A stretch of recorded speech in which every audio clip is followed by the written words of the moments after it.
She goes and does basically everything else that you can do in terms of assisting, collecting balls, like defensively shutting down her player, going into rebound. If you basically want to do anything else to help the team, I think sort of historically I've been a little bit disillusioned with England's setups. I've always felt at times Korfball's been quite insular. And if you weren't kind of from London or Kent, you don't exist sort of thing. Am I going to be bold and say those would be the final four at the end of the season? Yes. Watching it, one of the best intros, I'd say. God, you know far too much about me, James. That's worrying me.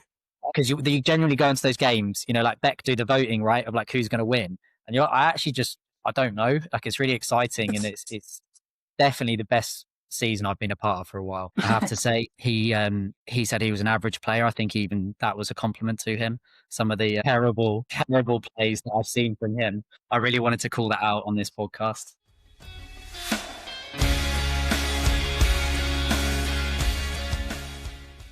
Hello, everybody, and welcome back to episode number 14 of the For Korf's Sake podcast. I'm one half of your host, James Sawyer, and I'm joined by the legendary, too big, too strong, Olympic quality. It's not Caitlin Jenner, it's Caitlin Fitzgerald. Let's go. World-renowned decathlete. That's me. Love that. How are you doing, Caitlin? It's a new year. We're still here. Loving it.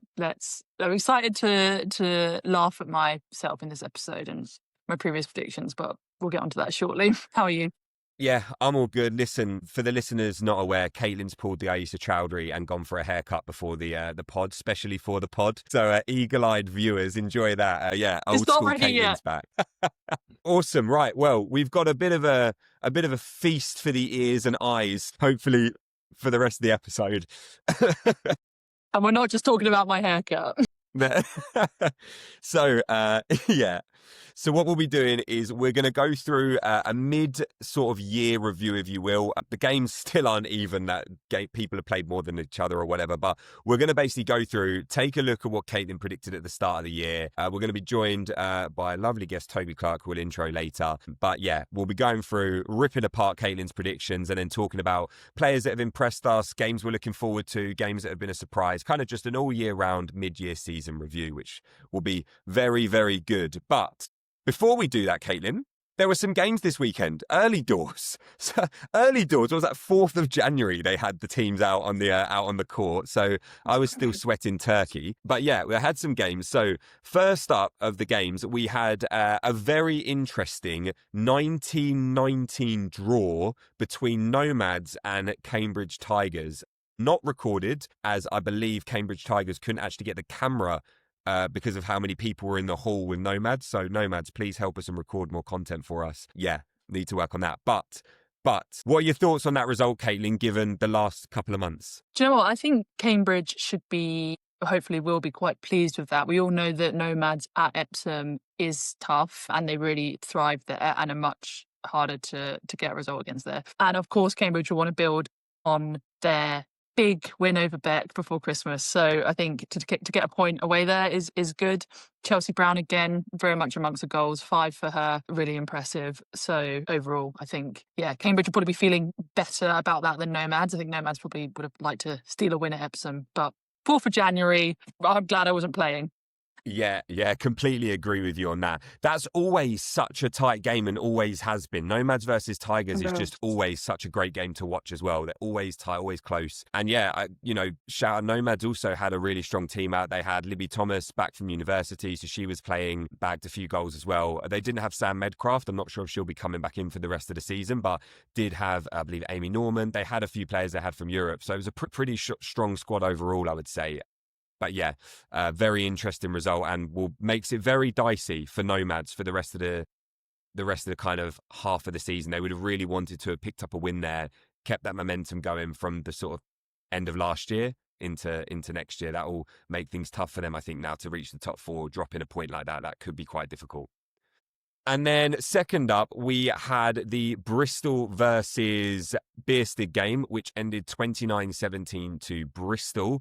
That has been uploaded. Shout out Bristol. Appreciate that.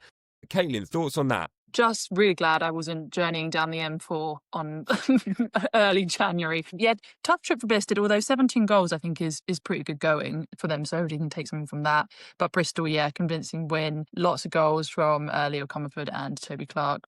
11 shared between them. So yeah, good result for Bristol. Build some confidence ahead of the upcoming Champions League competition they've got in the next week or so. Yeah, I'm sure we'll hear a little bit more about that Champions League preparation and a little bit more about Bristol Thunder from our guests. But yeah, great as well. Shout out to Thunder, who I believe cycled through 14 players in that game in their preparation for Europe. So to get a result of 29-17 is an incredibly good result considering how many different players were on the pitch at any different point. So yeah, very impressive from them. And with that being said, Caitlin, I don't think there's much else to go through other than the only drama in the For Korf's Sake world that we have this week is Manchester Korfball Club calling me out for referring to them as Manchester City, right? Which I amply apologised in the Instagram DMs for. However, I have now been sent, which I will put on the screen, proof that they also used to be called Manchester City, and their Instagram handle is MANC Korf.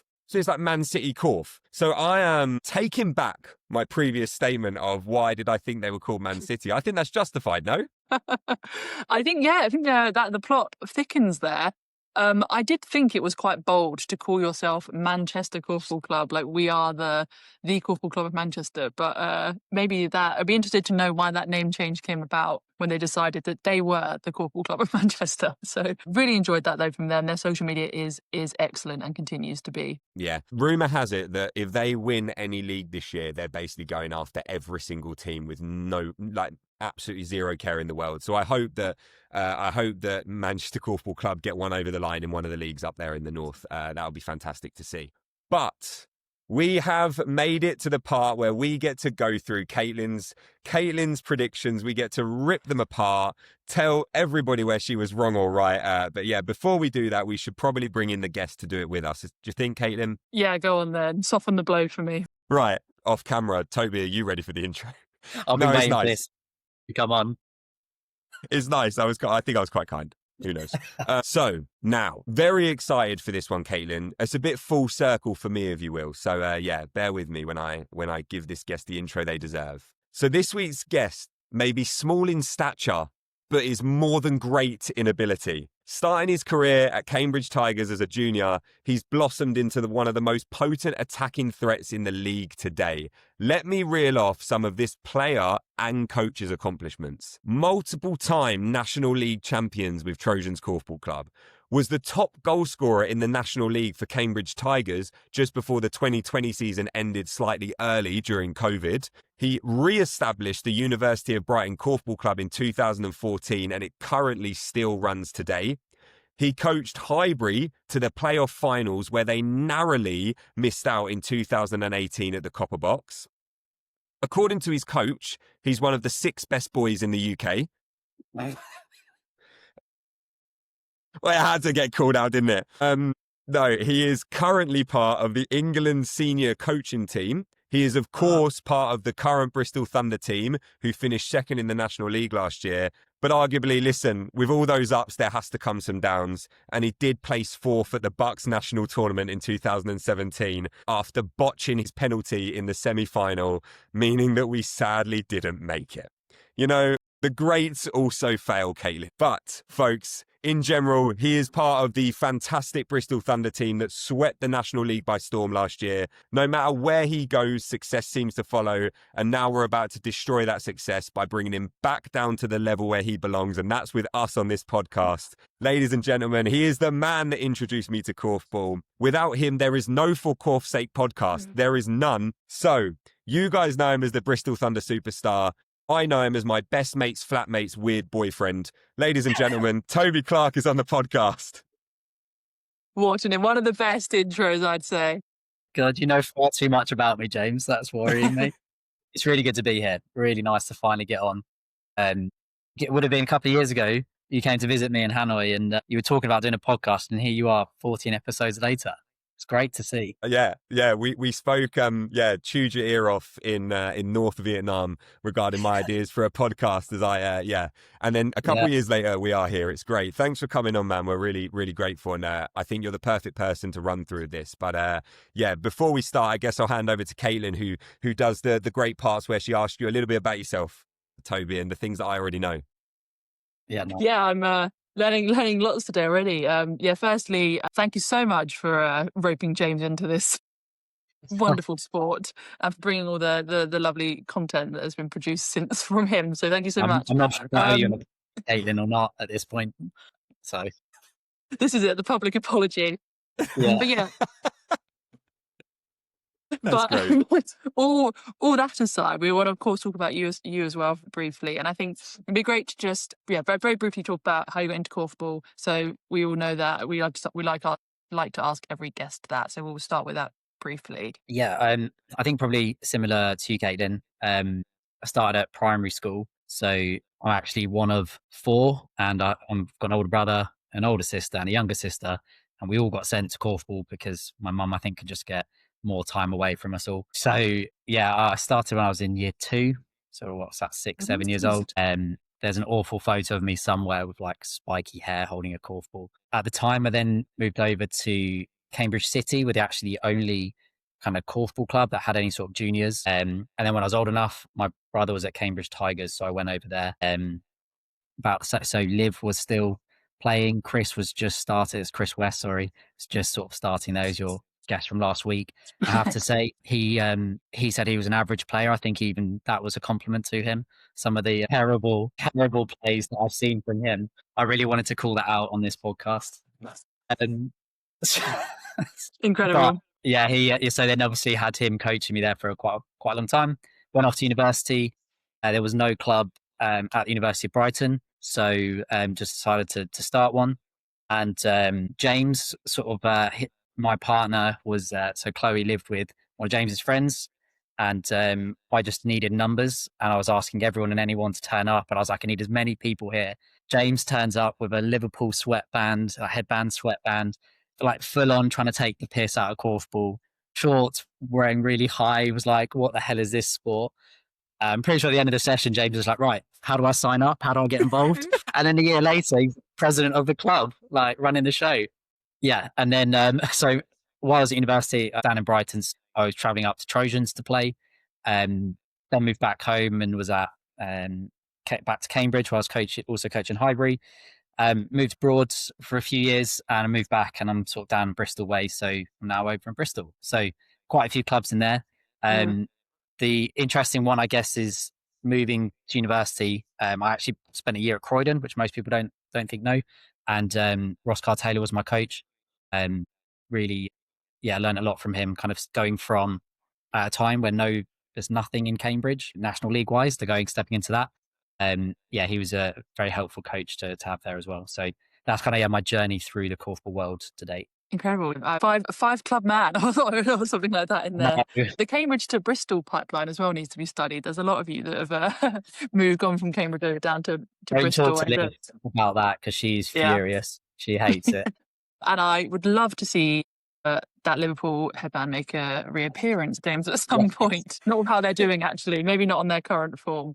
But no, really, really, you've gone all over it. And of course, I've played and coached as well, and of course we could do a whole podcast talking about just your playing and coaching achievements, but I wanted to kind of fast forward a bit so we can get onto the league. But before that, really highlight the recent announcement of you being appointed as part of the New England coaching setup, which firstly, congratulations on that. It's a really exciting appointment. That whole new coaching team looks really, really great. We've discussed it a bit on the podcast before. Can you just tell us a little bit about how that came about and kind of what you're looking forward to with that side of things? So I had a call from Mike Hopkinson, who, I don't know his official title, but he's kind of like performance lead, but oversees kind of end-to-end stuff with England from juniors to seniors. Initially kind of called me to ask if I was interested in trialing, and I sort of said, no, not really, for the England team.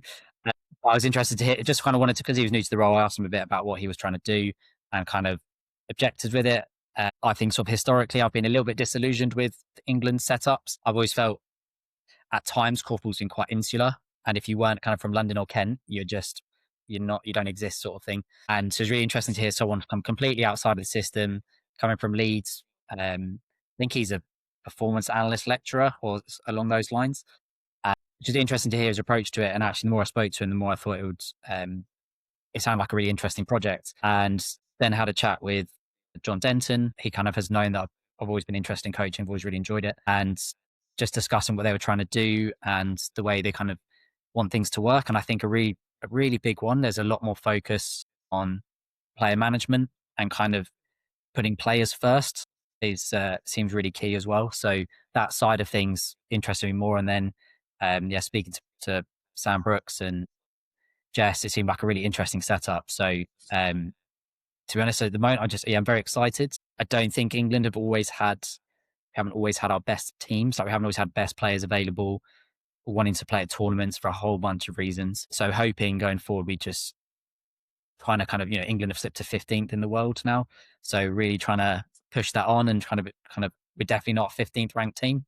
We've got to be back up with the top European team. So it's a really exciting project and really good people. So just looking forward to it. Really am. Awesome. Yeah, like I think that's kind of a resounding vibe with it. Even being at the first trial is that this kind of positive approach, and it just feel like there's a lot of motivation from coaches, players, everyone involved in the setup to really get back into that top 8 at least in the world rankings. But that really, really exciting stuff there. I think, should we get into the fun of the league? So of course you currently still play for the wonderful Bristol Thunder. And our very first episode, we had Lizzie Ty and Ross Carr-Taylor go through the league this year and what to expect. And I made some ropey predictions. I think you're being harsh on yourself. I, given the state of things at the start of the season, I don't think it's that bad. It's really not. Do you know what? I was just going through now, like where people actually are. And I think basically Tornadoes and Kingfisher, I'm sorry. They're the ones we were a bit rogue on. But I don't know how you want to do this, James. Should we display, would it be kind of... Let's do you know what I think will be fun, Caitlin? Let's bring up, right? Let me share my screen. Let's see if this works. There we go. Can we all see that? Yeah. Yes, there we beautiful. go. Look at that, So, Caitlin has it down as in first place, Bet Korfball Club, second, Bristol Thunder, third, Trojans, fourth, Nomads, 5, Norwich Knights, 6, Cambridge Tigers, 7, Tornadoes, 8, Kingfisher, 9th, Bromley, and 10th, Bearsted. And the actual current table is essentially number 1 is Beck, so she's got that right so far. Second are Trojans. Third are Thunder, 4th are Kingfisher, 5th are Tornadoes, 6th are Nomads, 7th are Norwich Knights, 8th are Cambridge Tigers, 9th are Bromley, and 10th are Bearsted. So not wildly off as we hit the mid-season, Caitlin. Top and bottom are correct. But no, there's a few in there that are correct. So I'll hand over to Caitlin, who can talk us through what she was thinking and how she feels like the season has gone so far. And talk us through your opinions, Caitlin. Justify them. Yes. So I think I need your bag of excuses, James, that you had a few weeks ago, because my excuse is I didn't play last year, so I was slightly out of the loop. To be honest, I think there's been a few surprises. I think firstly, it's a surprise, but not a surprise in the sense of Kingfisher doing really well, currently sitting in 4th. And I obviously had them struggling, but I think they've obviously had the return of Owen Bailey. Their girls have been performing pretty well, and those players that were injured are kind of coming back. So they've got a pretty solid, committed team now, and I think they've really seen the benefits of that. Tornadoes as well is probably the other one where I was kind of most off. And I think they're really maturing into kind of a force to be reckoned with, really. And I think they're only going to go from strength to strength in the second half of the season. And my other kind of takeaways are to do with Bromley, actually. I think even though they sit in 9th, and we've kind of spoken about this previously, that they have had some good performances and good results, but they just haven't quite had a win yet over those teams kind of in and around them, the Nomads, the Norwich, the Cambridge. And I think that is only a matter of time before they get that kind of win where they'll kind of, from that draw belief that they can actually be those teams, because they basically are there and they are a talented young squad. So I don't think Bromley will finish in 9th. And yeah, the table only tells kind of half the story, I think, with their performances. So I think those are my main thoughts for now. And I think the 4 that are in the playoff spots for now, am I going to be bold and say that those would be the final 4 at the end of the season? Yes. But if a team had to sneak in, I would say Tornadoes. And if a team falls out of that, I think it will be Bristol or Kingfisher. But I'm not going to be bold enough to say which one. But yeah, I think that's my main summary so far. I bet if it wasn't a Bristol Thunder player sitting there, Toby, I bet she'd have thrown you guys under the bus. I reckon that's it. But yeah, I think valid justifications, Caitlin. Toby, I'll hand over to you to firstly address Caitlin's justifications, but also what were your thoughts when the league predictions first came out, and how do you think kind of the league is playing out?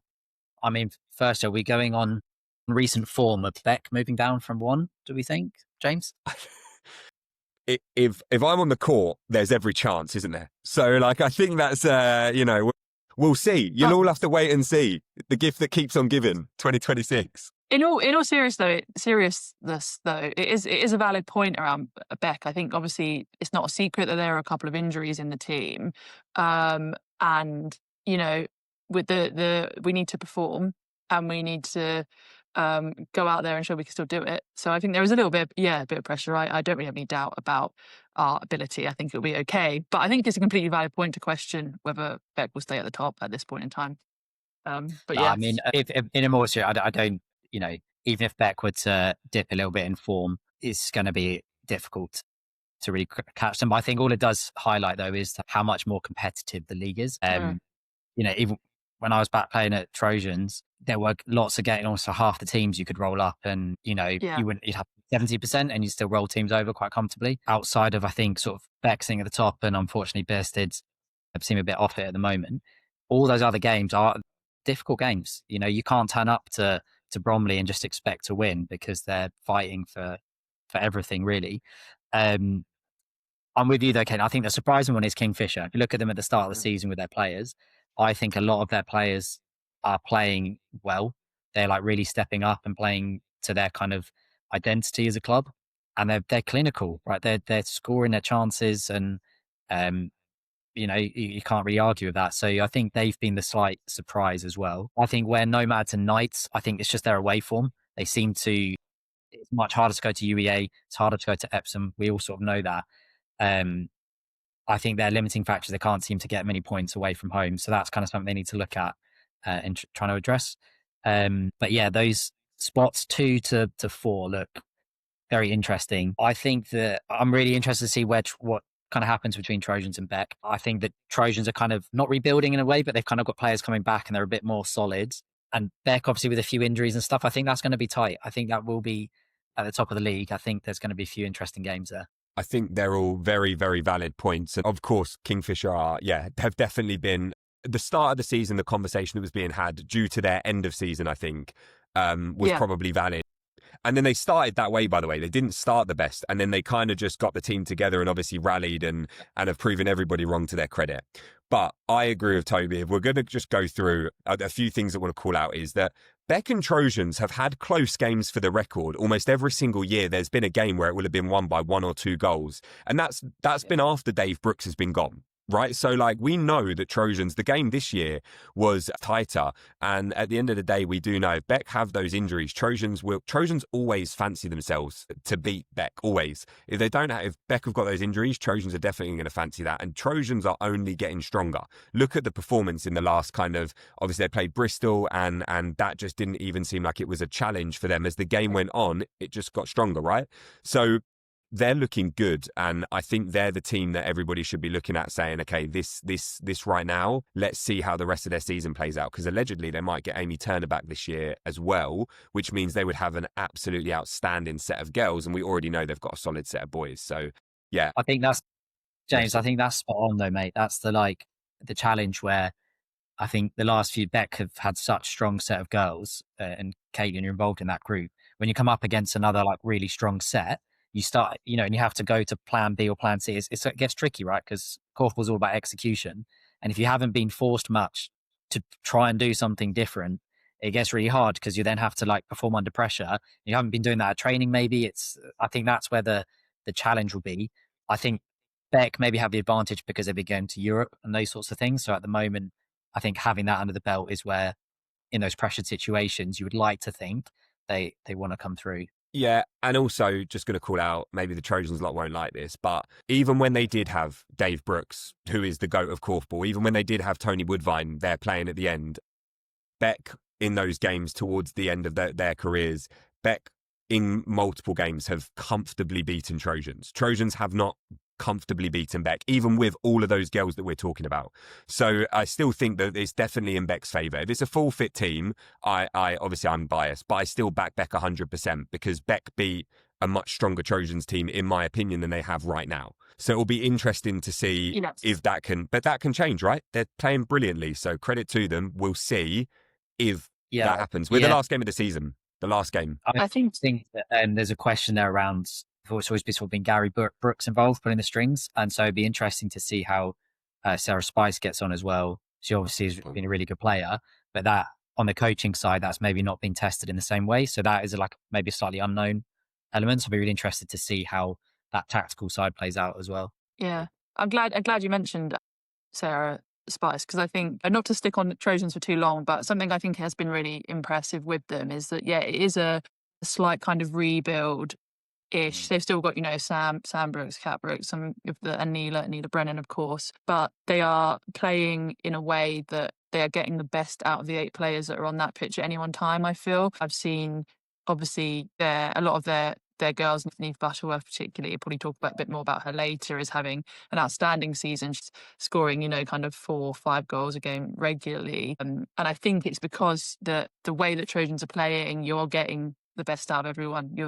Sam is still scoring, is still being Neela. Louise is being incredibly solid under the post, and they really play for each other.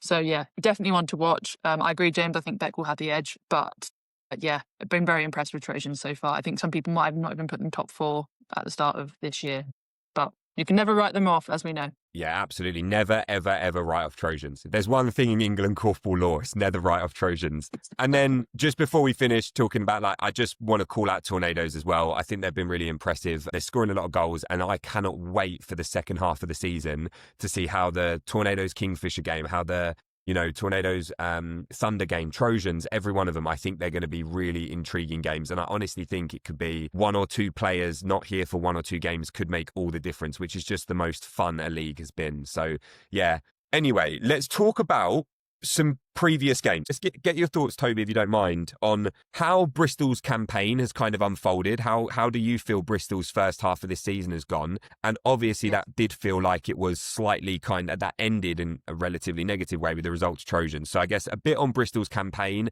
and then a bit on that Trojans game as well, if that's all right. Yeah. Yes, I think it's been slightly mixed.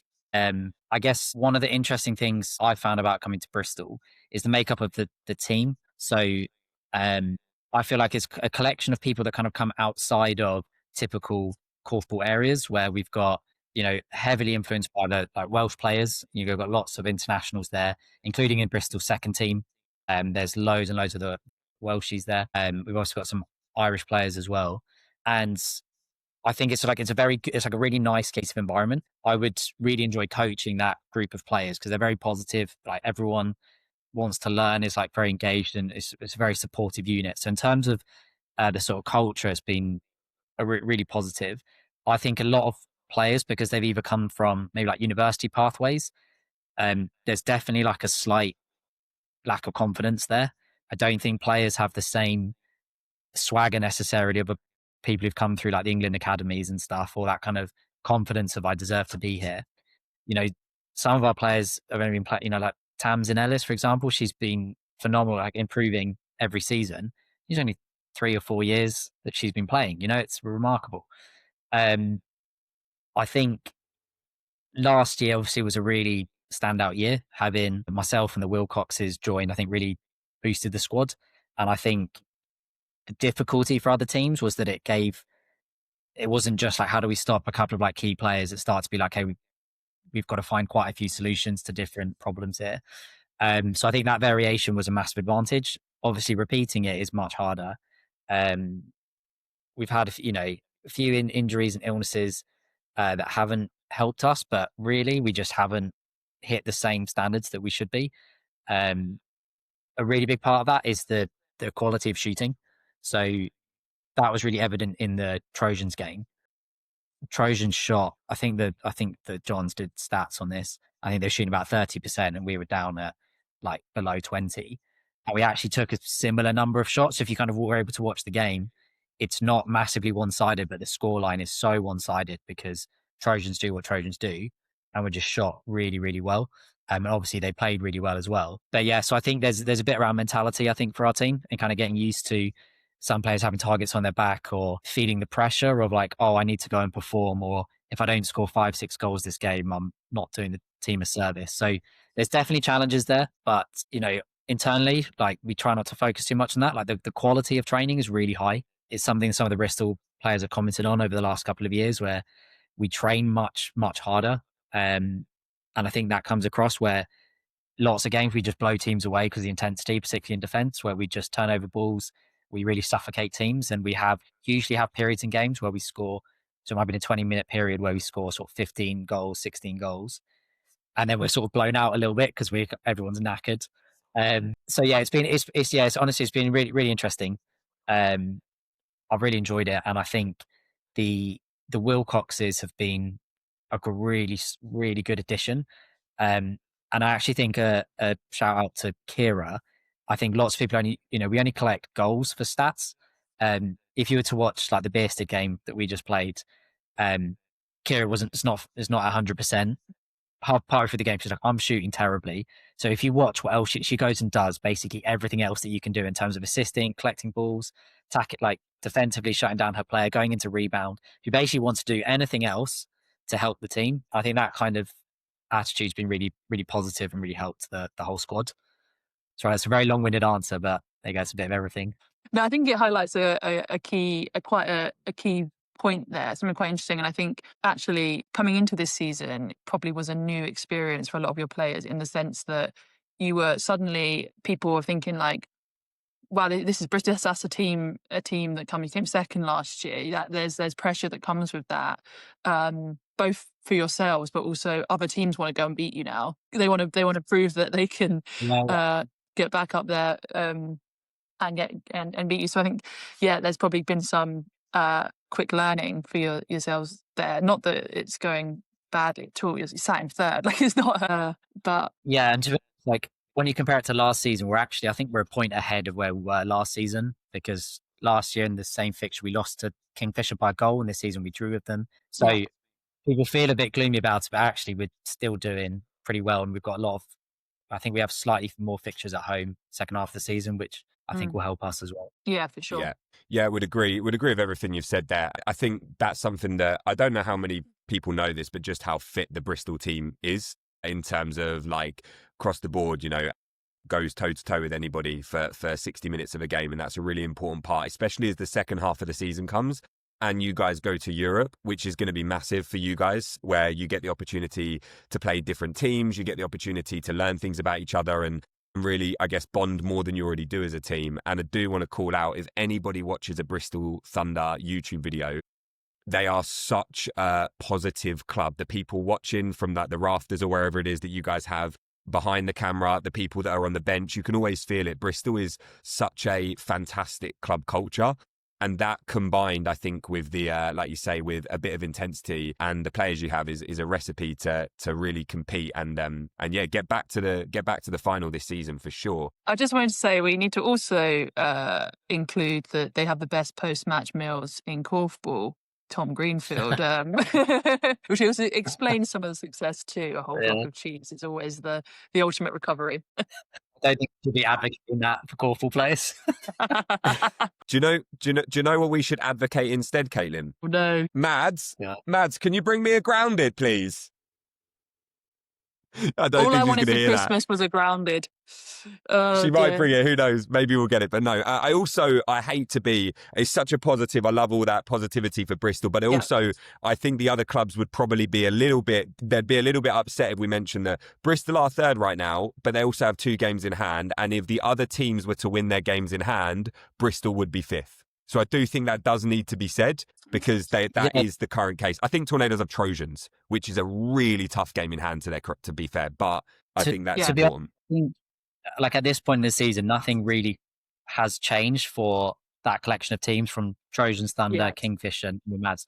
Everyone is still in their own hands, right? Like if you win those fixtures against those kind of key teams around you, I think, like James, you messaged me to say, think about the games that you're interested or excited to watch. It's basically any combination of 5 teams that are there. Yeah. Because you generally go into those games, like Beck do the voting, right? Of like who's going to win. And I don't know. Like it's really exciting and it's definitely the best season I've been a part of for a while. I also think, being serious, obviously, like Caitlin said, it is no secret right now that Beck are currently dealing with some injuries. I think that makes it very interesting from number 1 spot as well. And we mentioned that 2 through 9 are all competitive games.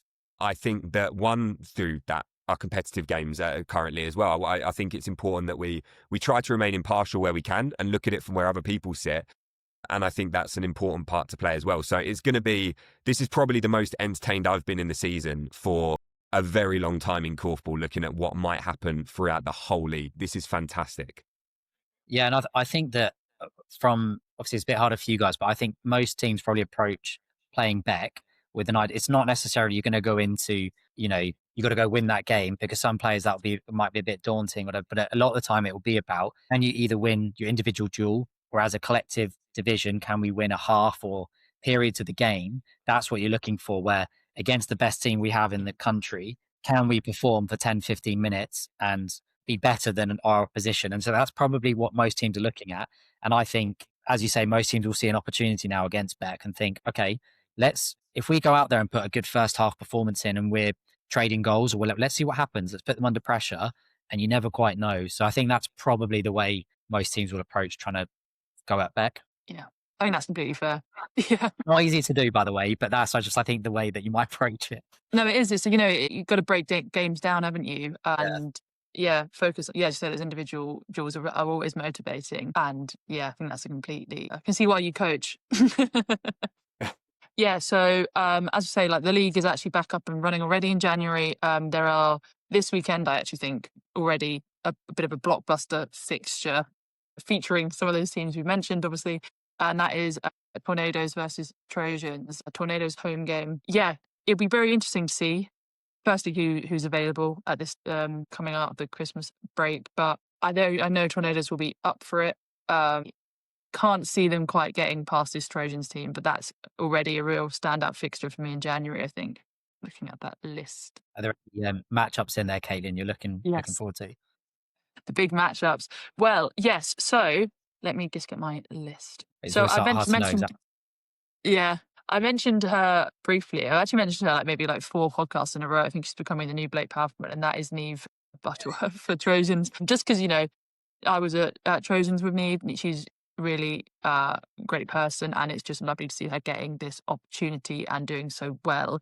So I'll be interested to see how she kicks on against a young talented Tornadoes team, see how she would do against a really good defender in Alex Richardson. I think would be a good challenge for Neve, and to just see how she matches up there. Of course, we know of the Trojans boys, but I would love to see kind of a Luke Buckland, Sam Brooks clash, see how that gets on. But I think Neve Alex is my big one there, I think. Nice. Yes.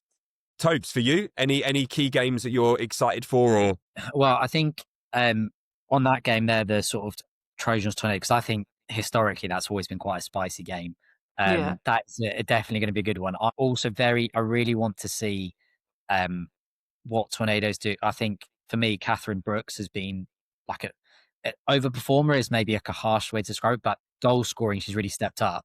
Yeah. And I think because they've lost sort of key players, she's someone that we always know has been really solid, but generally is more a facilitator, has been playing really well. So I'm interested to see can Tornadoes stop her?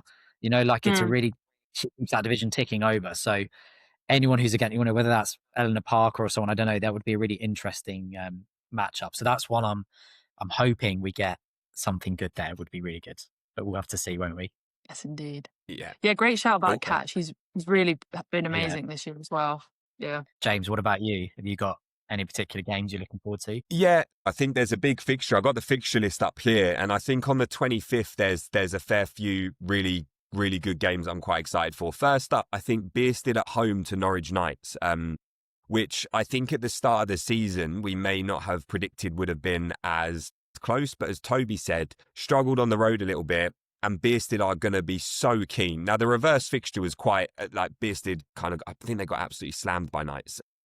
But away from home, as you mentioned, for Knights, and also Bearsted, I think have really improved. So it'll be interesting to see how that fixture plays out. I think that's going to be a big one. My assumption is if Bearsted don't win that, I kind of think it's curtains unless something drastic happens. I don't think they're going to be able to take points off of enough teams, considering Bromley have already won 2 games, and yeah, the teams above them have just won too many, I think. But so I think that's a really big game for them, and I'm really intrigued to see how it plays out. Yeah, I think you're right. And the challenge is, I think sometimes when you go for a team that's at the bottom, if you don't show up when you're away from home, it's easy to slip up. So yeah, I don't think Knights will, but yeah, it's I think good call. Yeah. The other one is the Brom Tigers game.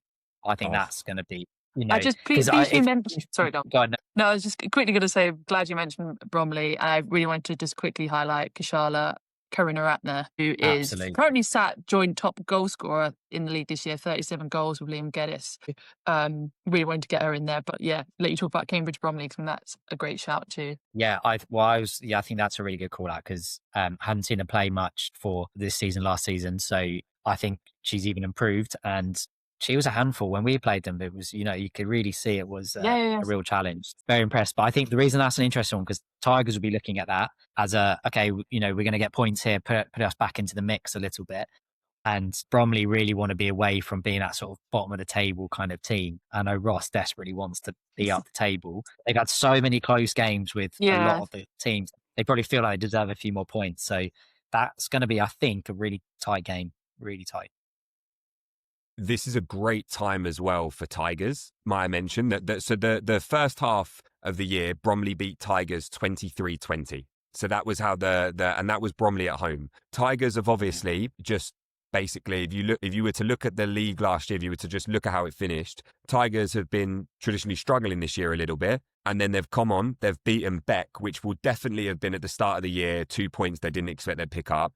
They've then gone to Nomads. They were winning with 30 seconds to go. So it's a little bit of a heart wrencher for them, but they still have drawn with a really strong Nomads team, 19-19, and they'll now be looking to kick on. So I think Tigers are going to be in a better place, and I think Bromley have played more tight games. That could be the game, one of the best games of the second half of the season for sure. And also want to call out, which will be really interesting, is I think it's who's going to take shock points away from people as well for the season, right? Some of those we've already mentioned aren't going to be shocks because all of those teams are close to each other. But I think, yeah, Bromley, Norwich Knights, when they play well, are a really good team. I mean, they scored like 30 or whatever it was against Bearsted comfortably. They're a really good team when they're playing well. So if they get the players in place, there could definitely be some results from them, I feel like, that could maybe spice up that 2 through 6 matchups a little bit. Yeah, I think you're absolutely right, because, you know, you still got players like Claire and Luke, and you know, someone like Ethan's playing really well for them this season. So they can, if they get it right, you know, if Alf has a good shooting day, Alf Slaney that is, and they do have the players to do it. I just think for whatever reason things haven't clicked. I do think that is a team that is very easy to slip up and drop some points against. So Knights might be one of the awkward teams that Kingfisher and us and Tornadoes who are trying to get the top 4 might drop points against. You never quite know. That's why we love the league this year. It's such a good league, isn't it? Right. And I'll pass over to you, Caitlin, now. What I want to know is, you've already mentioned Kashala, but this is a mid-season review. We want to know we've obviously mentioned a few players already, but anyone you haven't mentioned that you've been impressed with this year that you think has stood out and you want to call out. They can be a player that has been fantastic years prior. It doesn't have to be some surprise or whatever.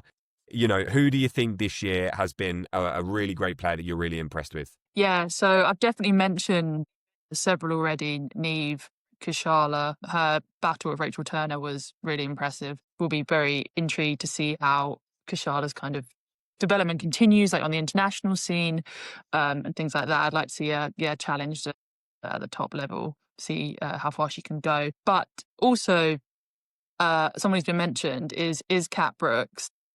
James and I had a kind of off podcast conversation about longevity and how it's true, post 25, it's all downhill. And I think it's just very, very impressive that players like Kat Brooks and Sam and Neela, and I'm sure Hannah Lawal is going to reach her same heights, but it's very impressive how they are playing at the level they are this year still. There were questions whether Trojans could kind of keep going and push on. And I think, it's been really impressive how they've all continued to play at that elite level. Yeah, you wouldn't think any of them have had children or anything.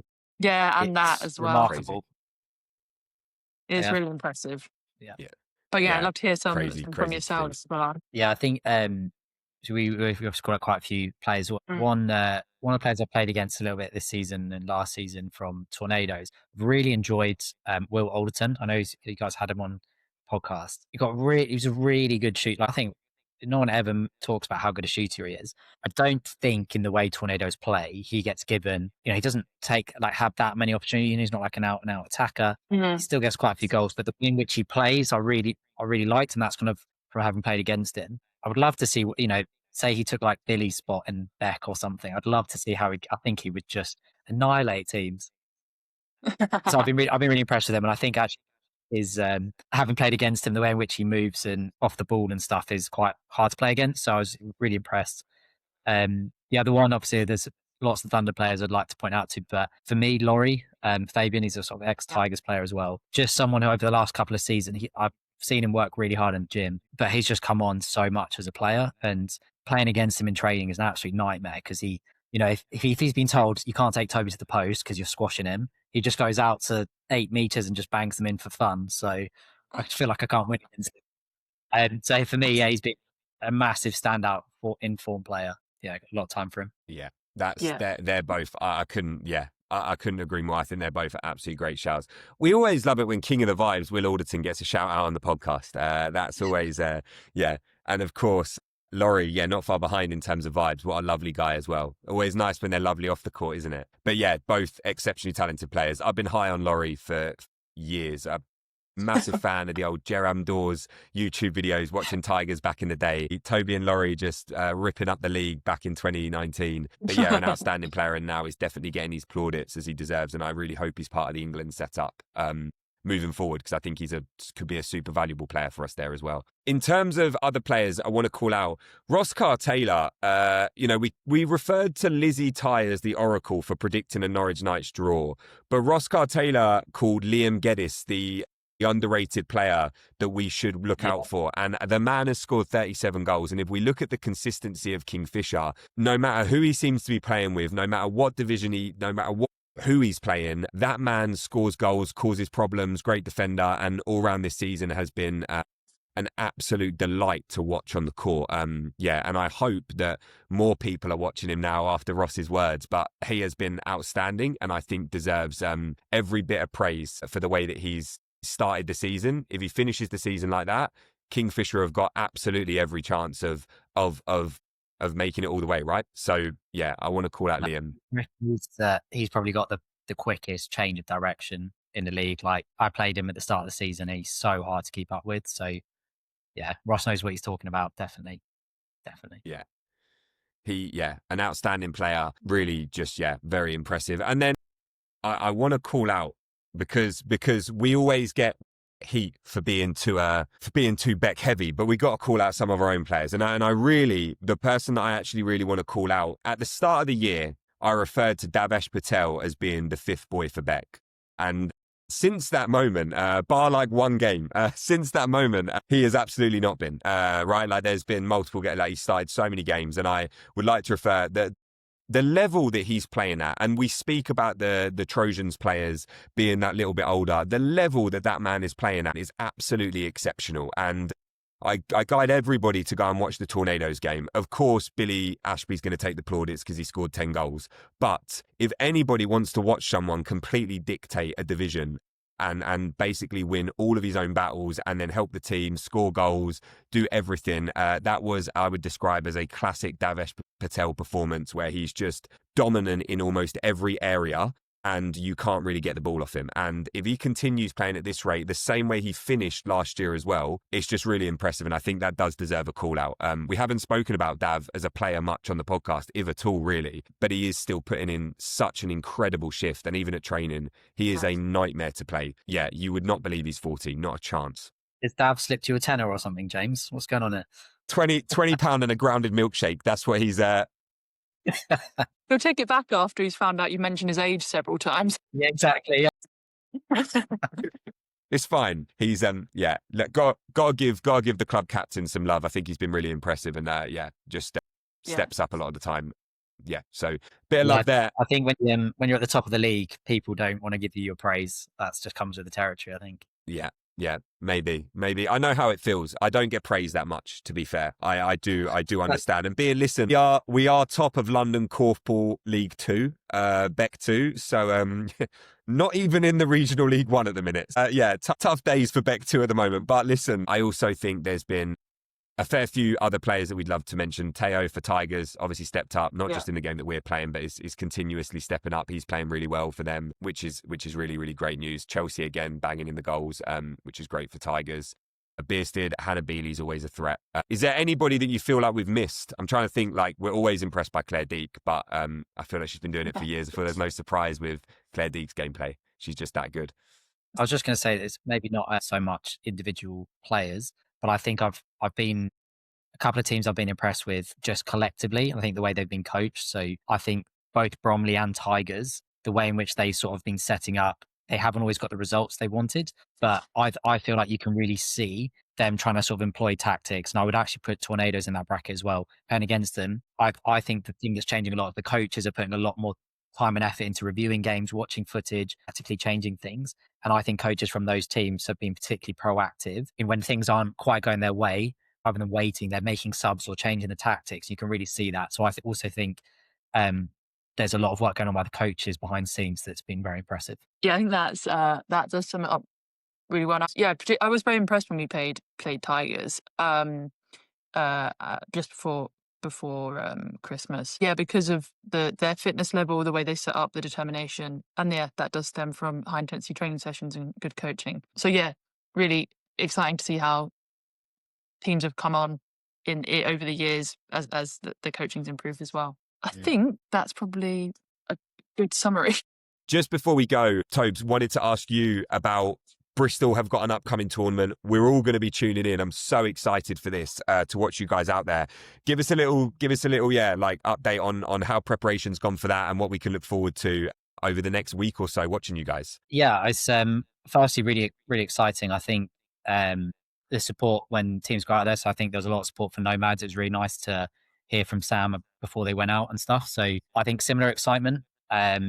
We have lots of international players who've been to lots of tournaments for like kind of Wales and Ireland and Scotland. So on that side of things, I think players are quite ready sort of mentally to have that kind of multi-day games, and it can be quite exhausting at times when it's just like seems to be all Korfball all the time. So some of the players have sort of been proactively planning activities and trying to do other things while we're out there as well. I think the most exciting thing is just playing against, particularly against like Catalonian teams, where they have quite distinctive styles, where they're quite aggressive driving in, and you obviously don't get a chance to play against anything like that. Previous tournaments, when I've been away with Trojans like Europa Cup, just seeing the standard was like, how good players are, and you get players of all shapes and sizes there. Being able to watch all these other teams, other players is it's going to be really, really exciting. Biggest challenges obviously is how do you keep your legs going by day 5 when you've got crunch games, and you can play badly for 10 minutes and that can change the whole trajectory of your tournament. So yeah, looking forward to it. And we've got, as you mentioned, in the Beerster game, we had quite a lot of rotation. We've just been getting lots of players trying to play together a bit more and just trying to keep intensity high at training and get ready for it. But you can't quite simulate it. You just have to do the best that you can, and remember that all the other teams are in the same boat as you. Yeah, for real. And these tournaments they're such high intensity, and you honestly by day 3 you're just relying on vibes to get you through, because games they're usually a bit shorter, but they are closer. And yeah, often you'll definitely see golden goals in these tournaments, but ultimately they're the most fun, and I'm sure that it'll only be of benefit to Bristol. As I say, yeah, 13th of January is when the tournament kicks off, and you've got a blockbuster first fixture against Barcelona, who have been around at this kind of level of European competition for a long time. So I'm sure that'll be a really exciting game. They've got a player that I always refer to as Garnacho, because I think he looks like the footballer Alejandro Garnacho, called his surname's Delgado. I know. He's a really exciting watch. So I think that'll be a great matchup, hopefully between yourself and him, potentially, Toby. So yeah, one to watch for sure. We'll But I see. think Yeah. Well, and in terms of vibes, most important chat is when everyone's getting their haircuts. That's all anyone seems to talk about pre-tournament. Yes. So the pre-tournament trim. Caitlin, you've peaked a bit early. It's the 6th, and I'm we don't going go to away for another Bristol. month yet. What are you doing? Yeah, just stopping down there. Get some recommendations before you go from the Bristol clan. Who's a good hairdresser? Since I think we're playing you just before Yeah. we go to Europe. So, great. Yeah. That's a great shout, actually, Caitlin. Good bit of networking there. Gotta be done. We're super excited to watch you guys and cheer you guys on. It's going to be a fantastic tournament. I think we've spoken a lot throughout the podcast with multiple different guests about how great it is to see a team outside of London and Kent getting that European exposure and going after it. And I cannot wait to cheer on a team from the Southwest, all the way out are you in Lisbon as well? Where are you guys? No, Turkey. Turkey. Honestly, you can talk about it, because I think it's great because I've not been, but the Welsh guys and Ireland, they've all been, like, I think on 2 trips there, and they're like, please, just anywhere else. And everyone else seems to go to Lisbon. Short straw slightly for everyone else. Yeah, I know the games I think are on at kind of like 1:30. I think I looked right. I think they're about 1:30 every day. We'll post them onto our social media when they are on, and encourage everybody to tune in, and hopefully Bristol can go all the way and take home the gold. James, I assume you'll be hating on everyone on like the YouTube chats and stuff there, right? Stirring up some anger. Yeah, it'll be me and Manchester City Korfball Club. Manchester City Korfball Club. Manchester City. No, yeah, absolutely.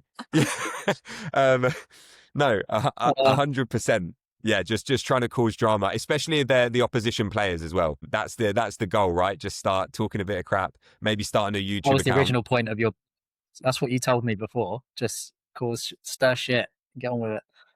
It hasn't gone that way, has it? We've ended up being lovely to everyone. There's no one's really stirred the pot that much. We've realised it's a nice community. But that's also, as we've spoken about, the After Dark podcast, the one that's paid for, Tune into that one, folks, and that's where all the juicy goss goes down. Coming soon. Nice. But yeah, man, listen, thanks so much for coming on, mate. We're really, really grateful for that. As always, ever insightful speaking to Coach Toby. Yeah, always got lots to give, and have no doubt that you guys will have a cracker tournament out in Turkey, and I look forward to having a catch up when we come down and see you guys in Bristol. And we'll be rooting for you, mate. But thank you for coming on. Thank you for giving us your time. And I'll pass over to Caitlin. Any final words, Caitlin? Just thank you so much for your time and for the opinions on everything, and for all the players you called out. It was really, really great to chat with you. And best of luck in the tournament, and with all the England stuff as well. Exciting times ahead. Yeah, it is. I'm sure the highlight of this year will be being on this podcast. So cheers, guys. Highlight of this, early doors. What a win for us, Caitlin. Nah, man, you're a legend. Cheers for coming on the pod, and cheers for getting me into Korfball. Appreciate it, mate. Yeah, I'm not sure if everyone else does yet or not. We'll see. Cheers, guys. Love chatting Korfball with you both. So appreciate it, and speak to you both soon. Yeah, take care, Thank mate. you. Bye-bye. See you later. He's great, isn't he?